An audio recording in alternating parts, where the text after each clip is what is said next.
focus this talk on just, kind of what the Lightning Network means and what it means to be able to communicate all over the world permissionlessly and how impactful that will be. All right, guys.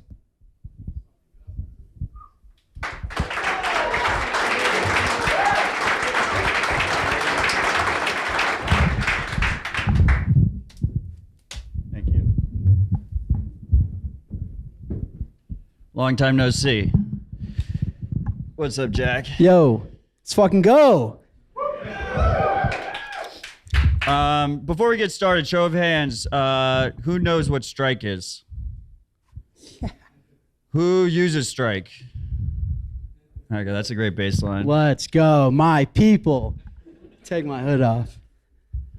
So I guess we can, I was going to start with your introduction. We were supposed to have 45 minutes. Right now we have 38 minutes. I think we'll do like a tight 25, and then we'll do a Q&A so you guys can ask Jack some questions. The format for that Q&A, I'm going to point to you, you shout your question, and I'm going to repeat it. And then you answer that question. Sounds good. I'm here for you guys, whatever you guys want. Awesome. So who knows what the Lightning Network is? Raise your hands. Wow, okay. This is easier.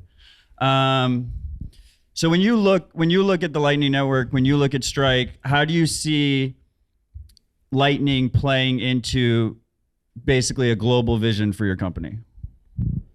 A mental model I enjoy that I preach internally at the company.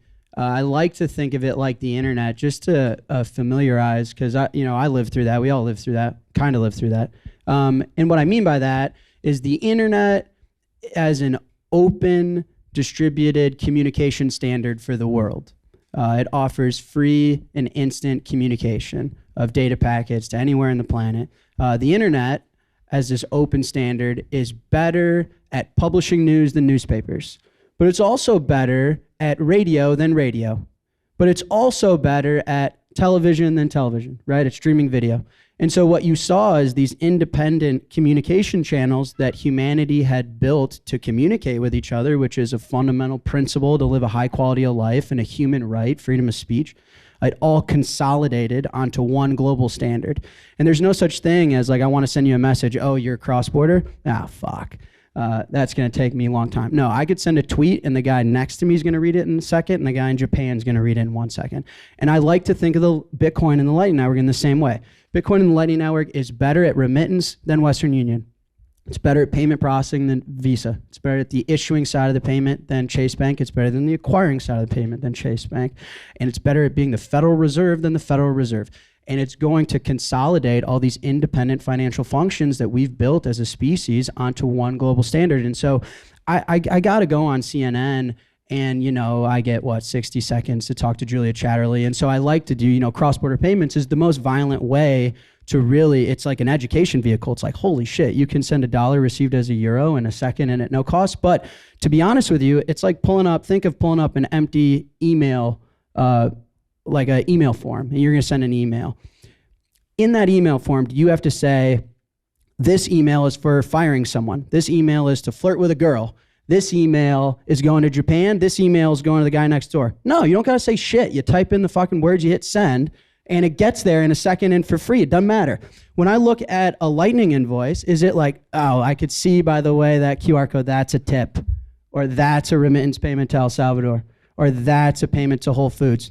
The fuck? No, it's the same thing. No matter where I send it, it's going to get there in less than a second for free. So the way I think about it is very similar to the internet. I look at all the independent financial functions that we've developed, consolidating onto one global open standard that's, the winners will be those that build the best experiences on top of it. And that's how we internally operate and optimize at Strike.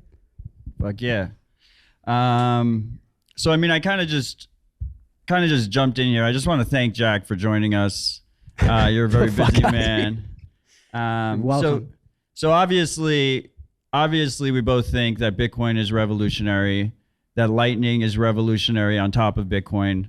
When you look at it from both an individual and a company perspective, like what are the pain points that you're seeing in terms of, you guys are probably the #1 transactor on Lightning.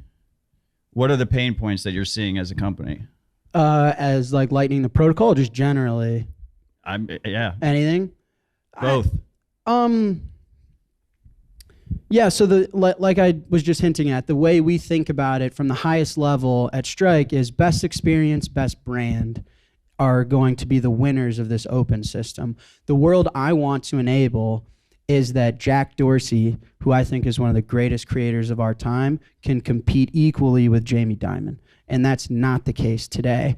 And so the approach we've taken at Strike is to be regulated, is to be compliant, is to move cash collateral, is what we call it, dollars, euros, Starbucks points, whatever it is, to make for a very particular experience that someone like large merchants, when's my Bitcoin 2022 speaking slide? I got to be careful, can be interoperable with the thing.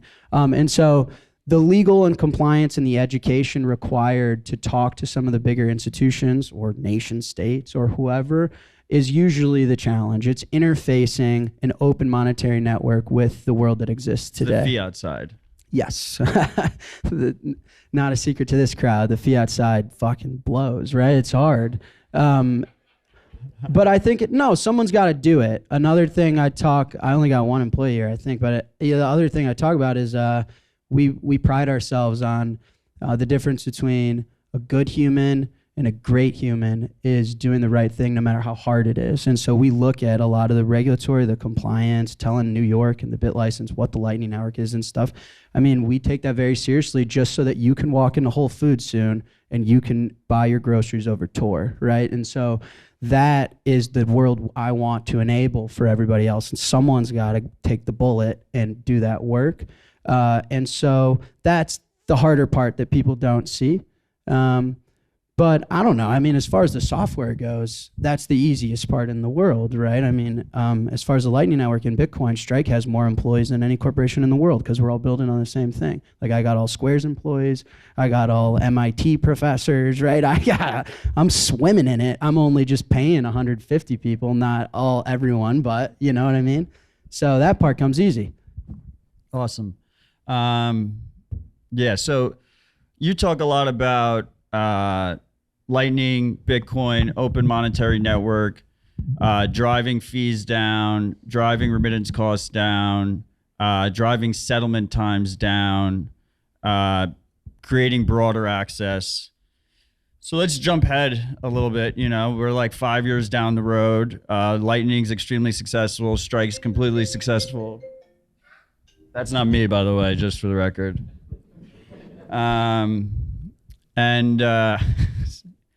Strike's very successful. Lightning's very successful. Maybe Bitcoin's not the standard money of the world yet, but we're getting there. How do you view your company in that type of situation where any other company can basically come in and join this open monetary network, that individuals can use it in a sovereign way? Like, where's that competitive advantage in that? Like, how does a company exist in that kind of situation? Well, yeah, this is why I like the internet analogy. What about the internet? Think about it this way. How valuable would the internet be if Google was the only internet company? I'll tell you, it wouldn't be valuable at all. I wouldn't be able to search for shit. Like Google would be worth nothing, right? So the thesis is very important. I actually just met Cash App employee. Where are you? It's a pleasure because the thesis is, there's nuance in the thesis. You're like, oh, Jack's trying to conquer the world. He's a hoodie dressed as his dad was part of the SIBO. Shut the fuck up. The thesis is a network is the one that's going to defeat the Fed and commercial banks and card processors. It's a network, but a network, guys, has to consist of participants. A network is only as strong as its participants. So the reason the internet is so valuable, Google gets better every single day because there's a high school course right now where kids are building websites, right? I mean, it's an open system and right. And so I think that you want to be one of the more competitive experiences in brands. And as this gets more attractive to people, the competition for a very particular experience will heighten. Think about photo sharing. There are multi-hundreds billion-dollar valued companies, Snapchat, Instagram, now TikTok, for how to share photos and videos, and they're very particular. Snapchat is real-time photo sharing. Instagram is memory-based photo sharing. And so as a company, we just want to live and own a very particular experience as this network evolves. But I think it's very obvious that there's going to be many. It's implied. If Strike's the only big Lightning Network company, we're fucked. I mean, in the same way, when I walk into Starbucks, I cannot use Western Union. And when I remit money, I don't use Visa. It's implied that one centralized company cannot do it all. But together, and people have asked me privately, like, why do you think Cash App is integrating the Lightning Network? I don't know. I could take because the reason they ask is, why would you open up your customers to an open system? Cash App's crushing the old system because they're great at building good experiences. And the thesis is that the value transfer away from JP Morgan Chase and Visa enables the capture for, the Squares and the Strikes and potentially the Facebooks, the Amazons of the world. Anyway, that's how I think 20 years from now, as long as we're one of the good experiences on top of this thing, it's probably a $500 billion business at least. So like basically the pie grows, everyone in the pie grows with that pie, and you all benefit from it. But at the same time, like each will have like kind of a niche. Yeah. Or like a unique experience. Same thing with the internet. When I need to connect with my grandparent, I don't use Google, I use Facebook. If I'm like looking to like hit on chicks, I don't like the internet to communicate. Think about all the ways I communicate with the world, like in all the different apps I have on my phone. Like there are different services that have a very particular experience that I elect. And the violent example of that is Facebook and MySpace. Like Facebook won that experience. And so you'll start to see consolidated demand for particular experiences and brands. But yeah, the difference between the internet and Bitcoin in this analogy that I'm doing. I also know I'm famous for terrible analogies, so I apologize. But the difference is one is communication, the other is money. The pie is much larger for money. Right. Everyone needs money. Yeah, both are very foundational human rights. Another thing I love is the internet reprotected, reinstilled, and enabled permanent free speech, which is very important. Can you imagine getting differing opinions on the Russia-Ukraine war right now? Right. Hopefully the New York Times publishes an opinion that I enjoy. That would fucking suck, right? No, I can go on Twitter, I can go on the internet, and I can collect communication information from the entire world. And in that same way, I also like that, I can soon walk into Whole Foods and I could use a Note over Tor, I could use Cash App, I could use Strike, I could use whatever the fuck I want. And in that way, I love those liberties protected as well. So anyway, it's how I think about it. And I'm sure there's a market for some non-custodial Tor. That's not our market that we operate in. Those are the type of distinctional decisions you have to try to make. Don't you think there's like with the current web model, when you see like these tech companies, when you see like you already mentioned Cash App, but when you see like a Google or a Facebook, like their business model is essentially to lock people in, right? And they make the switching costs extremely high. Like it's not just, you can't just like wake up one morning and say like, I'm gonna cut Google out of my life. Like people are using the calendar, they're using the photos, they're using the emails, and they're completely locked in. If they get rid of Facebook, they lose all their friends and family contact information and whatnot. The power of Bitcoin that you like to talk about all the time is that it's this open monetary network that everyone can interface with. Do you think we will still see successful lock-in models, or will those type of models go away because they'll be not competitive against a company that is more open? Like, will we have closed Lightning things happening in addition to this open monetary network, or will that just get dominated over time? No, there's no closed Lightning thing. I have a few thoughts. The network effect that Google has built, it's not the same. This is where my analogy may break a little, but it's very similar to, I can't just delete Cash App and start using Moon Wallet. Cash App has my direct deposit. Cash App lets me pay my taxes for free, right? That's a network effect. That takes a lot of compliance, legal, engineering, brand building, how much money they pay fucking Cardi B. That's a lot of shit that So it's not that simple either, in the same way that I can't just leave Google. Maybe part of my life I could leave Google. Maybe I can use DuckDuckGo when I'm like searching for certain, I don't know, porn or something, but like it doesn't, right? So like I think of it that way a little bit. Yeah, no, as a business, you have a right to build your moat. I think the difference for me, and this is when I was, talking very early to Strike, trying to convince people that this is a business, is that the internet, selling communication services has no native business model. It's very difficult to drive revenue in allowing humans to communicate, whereas selling them financial services is very natural and inherent. So I know how much a customer's worth. I know how to make money. I can go to a Costco, charge them 5 basis points to give them instant settled dollars over an open system where all 70 million Cash App users can go pay. And they'll take 5 basis points. That's all gross margin profit. I don't have any intermediaries I'm splitting that with. Now that's like real business. Facebook's never had that, right? So Facebook is deeply incentivized to hone you in and collect you and kind of like assault you in ways. Whereas I think Bitcoin and Lightning businesses will not have that problem. Selling money is as old as time, right? Like Pierre and Bitstein were just talking about that. So I think that's very different. But no, I mean, a business's ability to build moat to make the switching costs high, I don't have a problem with that. Awesome. So, I mean, you were pretty famous for opening Strike in El Salvador, support for Strike in El Salvador. It was your second country. Then the legal tender news came out.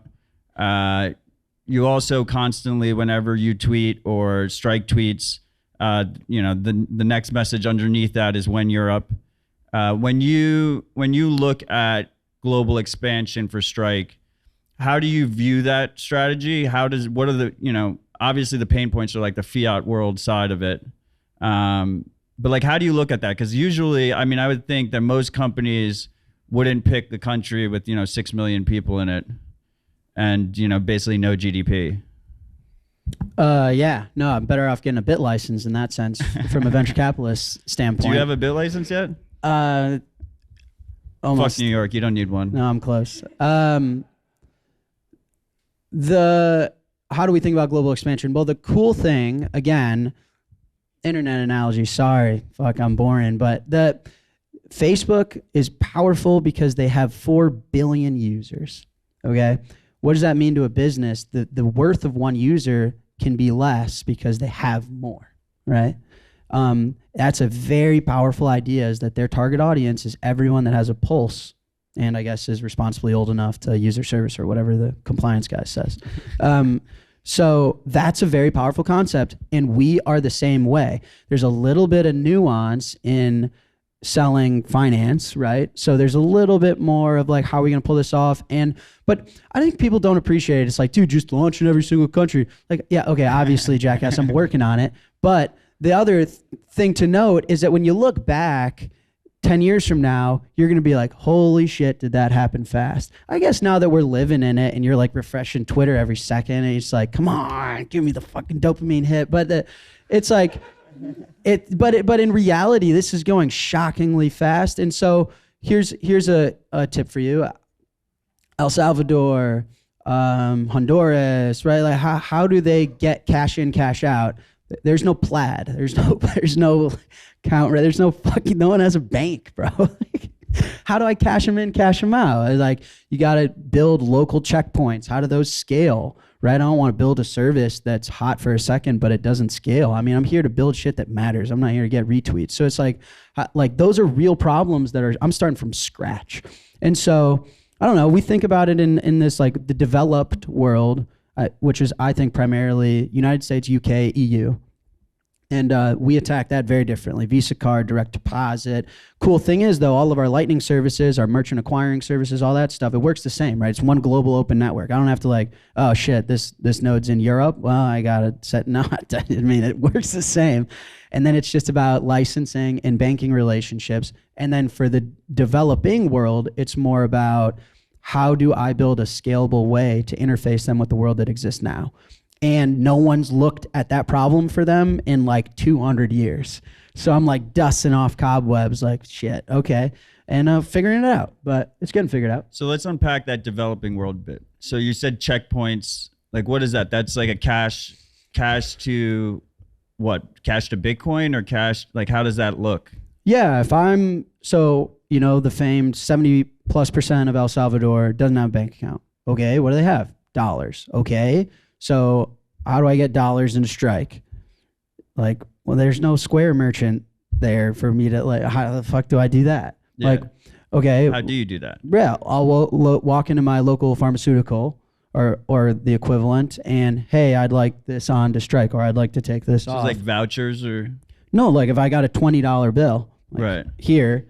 And then the pharmaceutical guy is supposed to type something in and get it out, right? And then, but what you don't want to do is build 5,000 of those and 100 in each country. Like that's so you very like partner expensive. with small businesses that already exist.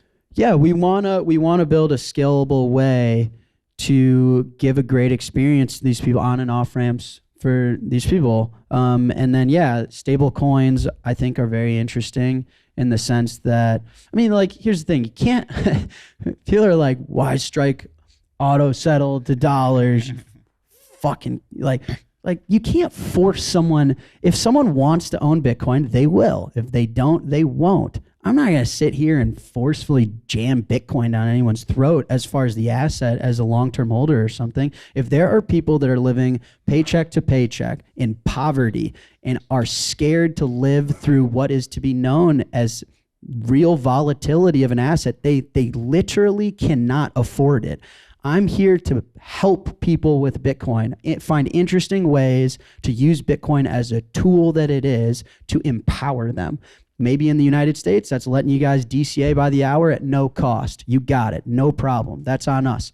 Maybe in El Salvador, they need a way to make Lightning payments with a cash collateral because they cannot afford a 20% dip because Barry Silbert tweeted something. They can't afford it. They cannot afford it. Right. And so, yeah, like that's a real problem someone's got to tackle. So when you talk about cash collateral, what you're saying is your balance on Strike is USD.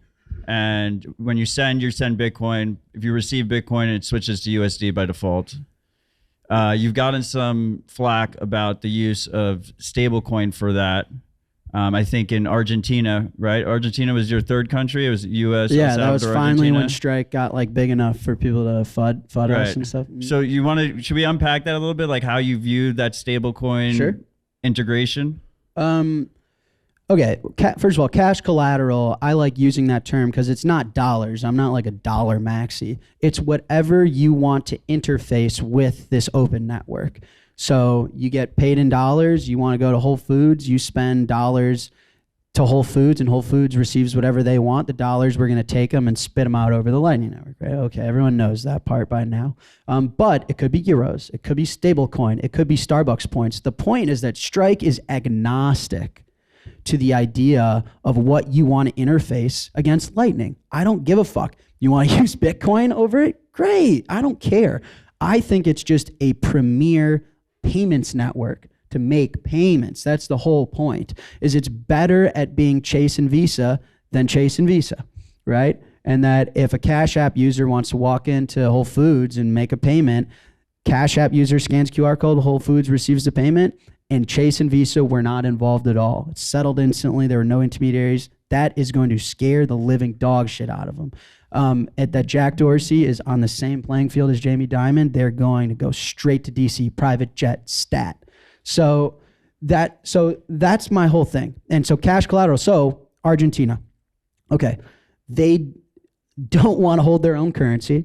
They want dollars. Holding dollars and accessing dollars is illegal, ladies and gentlemen, in Argentina. Capital controls is not allowed as a regulated entity. It's like, why don't you tell regulations to fuck off? Okay, well, then all your Strike accounts are going to get shut down. Like, what do you guys want me to do? So, okay, what about a stable coin? Which, by the way, it's like, am I pro any shitcoin? Anyone that's fucking followed me long enough, will you guys stop it? How about this? Am I pro Chase Bank? Am I pro your Bank of America account? No, but that's what you guys use Strike with, right? I'm just trying to give these people, it's their Chase Bank. They want to hold dollars. I cannot legally do that. And Tron ETH, Chase, they're all the same fucking scammers that I'm trying to interface. Like, it's just it's a giant fucking scam. That's it, right? I don't care. Scam to Bitcoin interface. Yeah, we're working on making sure that Liquid, USDT on Liquid is legal, or doing it. I'm funding work to do it in a non-custodial way, and maybe that's not even something Strike offers, but I think it'd be valuable. So no, that's the whole context and the point. And we didn't even have any like Tron or whatever the fuck and legal. And is it Tron Tether? No, we are agnostic. Like I said, you want Starbucks points, because we. But do they even have the option right now, or is that a future initially plan? did USDT ERC20 because it was the most liquid. Right. It was because here's the other thing, like sitting here in your beautiful Austin home, like, well, that's scummy. It's like, okay, but there's people that are like in poverty that are like, I have some of these. It's accepted and traded in the black market. Right, they were using them. Yeah, so if you give me your like really cool, high classy Austin version, I can't fucking use it. Right. So and then we learned that they switched to Tron, they switched to Shiba Duba one. It's whichever one Andreessen isn't minting drooling monkeys on because he clogs the chain. So they just run around to whichever one lowest fees. They lowest fees, right? And so anyway, that's how it goes. And then regulators came and said there are people on your app that the only way to get off the app is accessing the Bitcoin network, and that's kind of like where's compliance guy? That's dangerous. It's misleading. Is that they're holding Tether, but when they send it out, it pukes out as Bitcoin. Right. And we got in trouble. It was like, okay, fuck. And that's the only reason there was like you can withdraw over whatever stablecoin was at the time. And I got you. Right? You added the they claimed I was being misleading.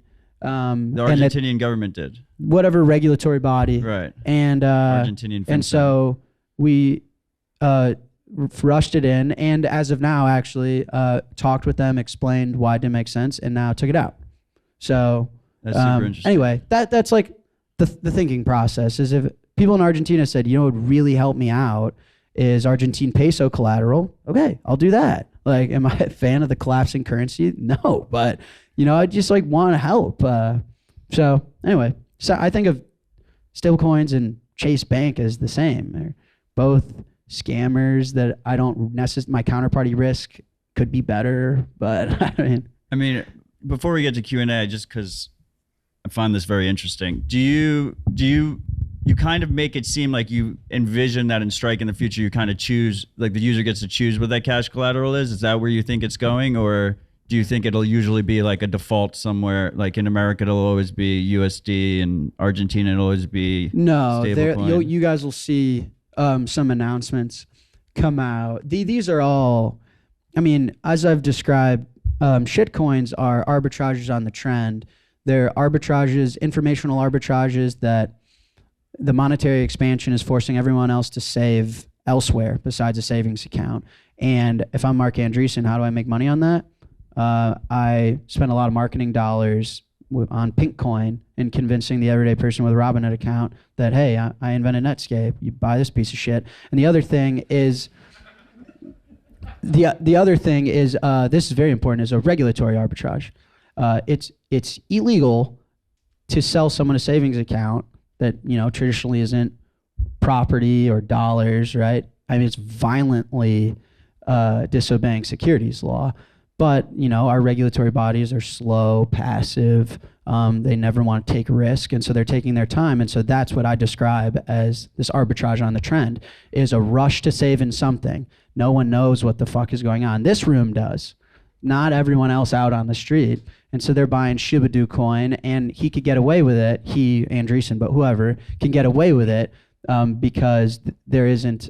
They're just violently disobeying laws that are to protect people from this exact thing. And so I think, sorry, to answer your actual question, I think what's going to happen is these products are going to be done correctly. They're not going to be done by Justin Sun. Who the fuck is that guy? I mean, that's absurd, right? I mean, if we were talking about like improving, at the end of the day, we're all human beings. At the end of the day, we're tool builders. Being a human and living in this world. That's what separates from other primates, is that 100 years ago, the world was worse off than it is today. 100 years from now, the world will be better off than it is today. And so we all are on the same page. And so I think real banks will start to issue regulated stablecoins, and I think companies like Blockstream will figure out a way to deploy a solution that has a different trade-off, that's not as centralized and lives within a side chain. And then maybe with the work with HRF and what we're funding, people can figure it out in a non-custodial way, and those will compete with each other, but those are real solutions. Right. Those aren't like, let's hop to the next scam before Andreessen figures it out and clogs it, right? That's like a toilet. Like before Andreessen comes and takes a big dump in our toilet, clogs it, like we gotta run around. So anyway, I think I can speak for all of us that we appreciate you going deep on that one. I know it's no, I mean, not maybe a common question, just a tough topic. I'm an open book. I really am. Well, on that note, should we do a quick Q&A? Yeah, let's go. Anyone got any questions for Jack? Hey, first of all, thanks for. I mean, it's almost a year to the day that you gave that amazing speech in Miami. Thank you. You got it, brother. There's been a lot of journalism about the challenges in El Salvador. Some of it's FUD. There was a recent one next to Rest of World that interviewed a bunch of people down there. What would you say are the expected and unexpected challenges of what El Salvador is trying to do? What do you see as the things, the hurdles that they have to overcome right now? Trying to think how I answer this appropriately. So what are the non-FUD things to be concerned about? So I mean, I've been open about this. Huge fan of the effort, obviously, a big part of the effort, obviously. There were things I disagreed with, not to say I was right and anyone else was wrong or vice versa. But I think the concept of like a government wallet, I didn't necessarily agree with. I didn't want Strike being any part of any of that, because the whole point is it's an open network and you want to incentivize entrepreneurs to build and create in a commercially incentivized way, capitalist way. And so a lot of those issues, I actually think it's a nothing burger. I think years from now we'll look back and realize, a government is not best positioned to build a cutting edge financial service on top of software that's really different. I mean, like, how many employees does Square have? Like, it's hard to build this shit. I'm trying to do it myself. So I don't really pay attention to that stuff. I never agreed with that in the first place. And so whether Chivo works or not, is that what you're alluding to? I don't really care. I think the initial part that I thought was very brave, naive, and the whole government is, as Pierre and Bitsy and Michael were alluding to, politicians are marketers. The president of the United States, the biggest CMO position in the world, and it takes a lot of stones. It takes conviction and a very principled attitude and look on the world to do something so disruptive when your job is to get reelected or to remain in good standing with your people. So that, I think, is the real challenge. I would assume, if I had to guess, why Chivo and why a lot of this stuff is they want to instill confidence in the people that they got this, and they're not leaving it up to some kid in the hoodie who's always cursing and stuff. And so like that, I think the relationship with the people, getting buy-in, ensuring that, Bitcoin is volatile. It is a journey that you go on. It is the rabbit hole that you seek yourself through. And it is that journey and how it relates to the political infrastructure that exists today, I think, would be what I'm watching. But as far as like what is out in the press and stuff, it doesn't matter. It really doesn't matter. As soon as like we figure out cash points and Strike gets a little bit more stable there, and Cash App launches there and stuff, like no one's going to use Chivo, right? Who cares? Like, Awesome. Yeah. I'm sorry for cutting you off. No, you're good. Any other questions?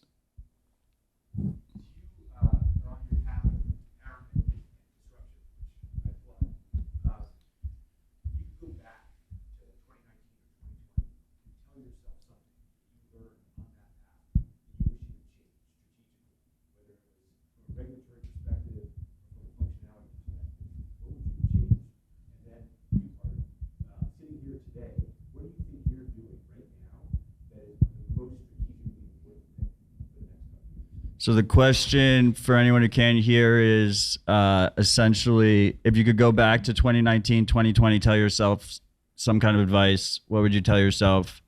And what do you see the path forward going? Or what are you doing today that you think is the most Right. insightful or strategic? What are you doing today that you think is the most insightful or strategic? And if you keep this answer tight, we can do another question. If you don't, Sorry. we can't. Well, fuck, man. I mean, I'm like, can't take a 2-hour shower after this. Most strategic thing we're doing today. I think, pressured. I think the acquiring side of the Lightning Network is underappreciated, and leaning into that is going to be really, really important. I think, the issuing side I think is relatively stable, and the acquiring side, like being able to spend Lightning at CVS and stuff, is going to be a really big deal. And leaning into that takes like a lot of, it's going to take me a decade to convince the CFO of CVS to have Bitcoin on their balance sheet. So trying to figure out regulatory compliance and how that would work, that will enable the whole point of Strike. If I can make the network as powerful as possible, we're going to win. I don't care. I don't have competitors. Don't matter. As long as Bitcoin wins, I win.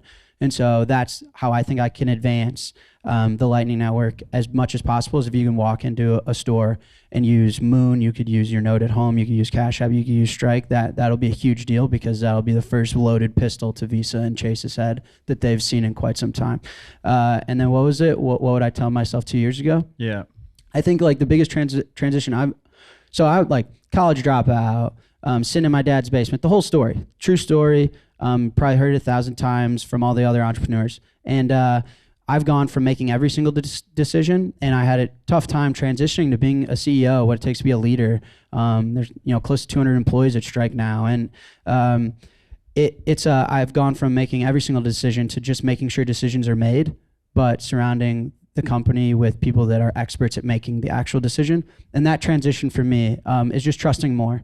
You like grow up alone in a basement hacking, and you don't trust anyone. It's like, the underdog, I got this. And then, if I were able to do that, maybe the company could have moved a little faster and stuff. So if I were to critique myself, that journey was difficult, just letting go. Thanks, Jack. One more question. Ben? Talk a little bit about CBDC. What I think is really interesting is, like, we all think this transition is coming, right? Like, towards Bitcoin, maybe we have this transitionary period. I worked at Visa, I think worked with you.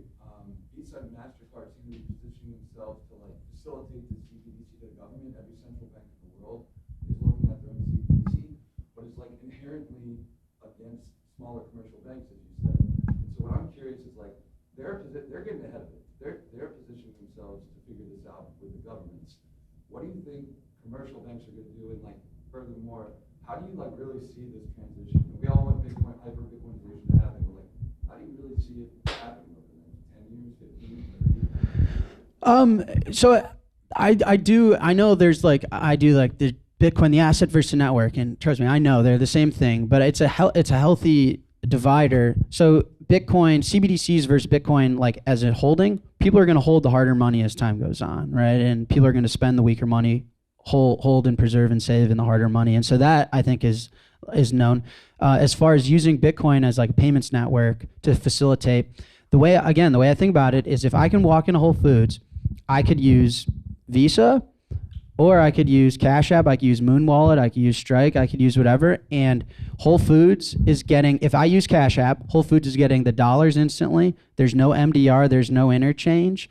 And Whole Foods is developed by Jack Dorsey. It's a really, Cash App. It's a really good experience for the consumer.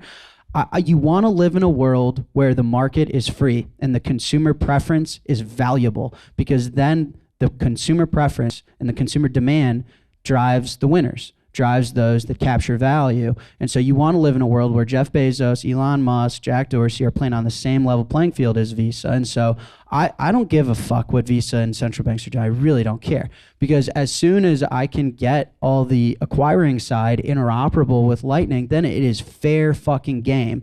And Cash App can go pay Cardi B, hey, when you go to CVS and you check out, you're getting 2% cash back and better rewards and experience. And then it is literally game fucking on. And the smaller localized banks love that, you know, right? Like we at Strike, we don't use JP Morgan Chase. They don't back us. They kicked us out, right? So that's how I see it playing out, is if you live in a open free market, open network, the best experience and the best brand will win. And I bet my life, I am actually right now betting my life that we as entrepreneurs, as builders, we want to bring that back to the United States of America, let the people that are wealth creators, innovators, and tool builders drive the experiences that the citizens within this country use when they conduct finance. We got to put entrepreneurs back into the forefront of the seat that drives our experiences every single day, and not, you know, unlock the trap that Chase and Visa and everyone else has set over the last 50 years. So that's all. Absolutely massive point to end it on. I just want to say I appreciate you. I appreciate your work. Appreciate you. Appreciate you, all you guys, man. 2 years ago, no one gave a fuck about me, so thank you.